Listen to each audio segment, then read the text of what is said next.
Academy Award-winning actor and political activist Richard Dreyfuss tells CNSNews.com that he is disappointed in President Obama and sees his presidency as a lost opportunity. In the past, you've called for the impeachment of President Bush. No, I didn't, actually. What I called for was for the Senate and the House to convene committees to explore the possibility of impeachable charges against the president. I wanted the Senate and the House to fulfill their constitutional duties. I'm not interested in the verdict, and anyone who's read a newspaper since 1990 knows that the impeachment of a president is not the potent evil that it was 100 years ago, but the Senate and the House giving up its power to be the balance against an enlarged executive, that's important and permanent. You cited in the past the wiretapping as a disapproval of President Bush's policies, the war in Iraq, Guantanamo Bay, the Patriot Act, the Bush tax cuts. President Obama has continued all of those. Yeah. Do you feel the same way about him?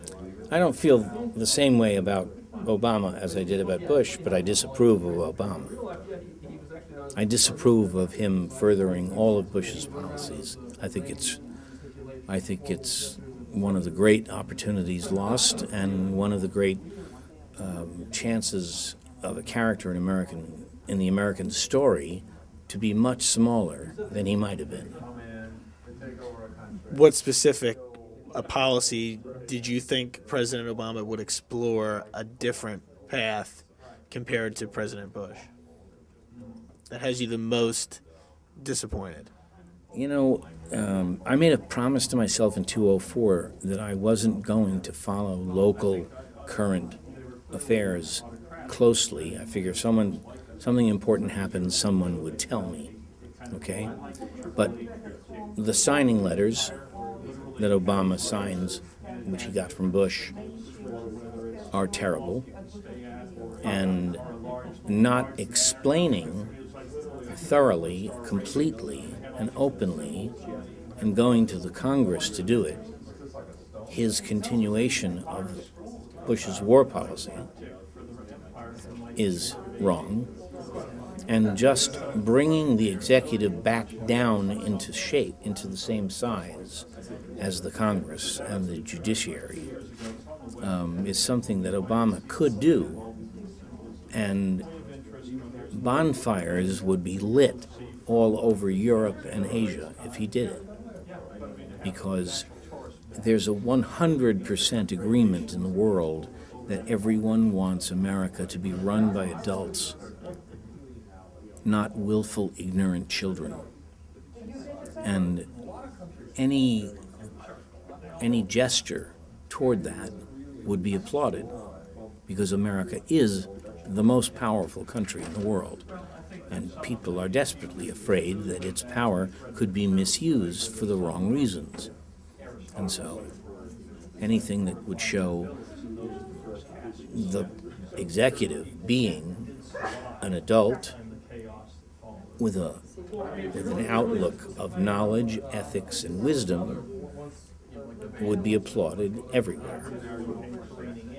Do you think he's losing the left due to his continuation of the Bush policies? You know, again, I'm not a follower of current affairs in that way.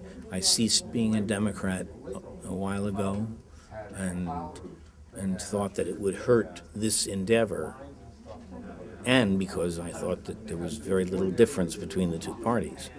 I used to think that voting was, the be-all and end-all of citizenship.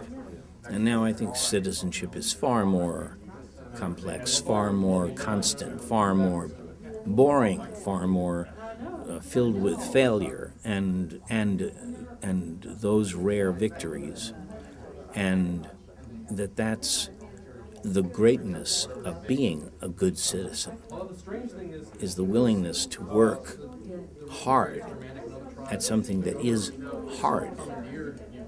I had a teacher once tell me this elegant algorithm of how to solve a problem, and it was quite beautiful.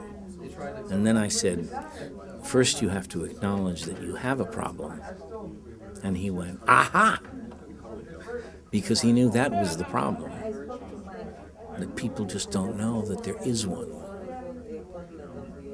With your initiative, you talked about civility in society. You said there are villains in society right now who are leading to a lack of civility in your mind.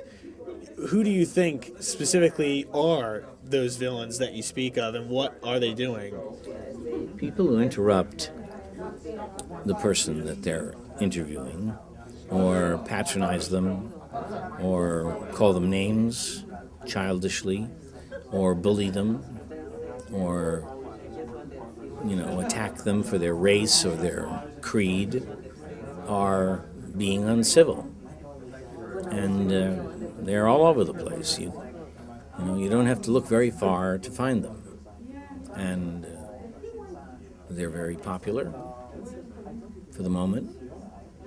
But I'm an agnostic. I'm willing to be surprised, but I'm an agnostic. But if there's a God and he's morally involved in our affairs, those guys are in trouble. Would you say the lack of civility or the harsh rhetoric is on both sides, the left and the right? Yep. You can't distinguish between the bad guys are on the right and the good guys are on the left. The bad guys are the bad guys, and that's really the future delineation of the party system. The complement of Republican democracy is that it asks the public to think. The public was never, ever asked to think before, because in every other theory of governance, they were simply not part of the story.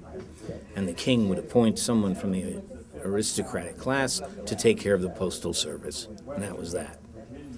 Now, the common man has to learn how to think things through, and think as a citizen, not just as a baker or a philologist.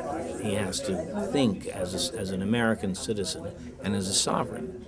And thinking, no matter who you are or what you think you know, sooner or later makes your head hurt. And it's hard. And many people say, it hurts too much, you take care of it.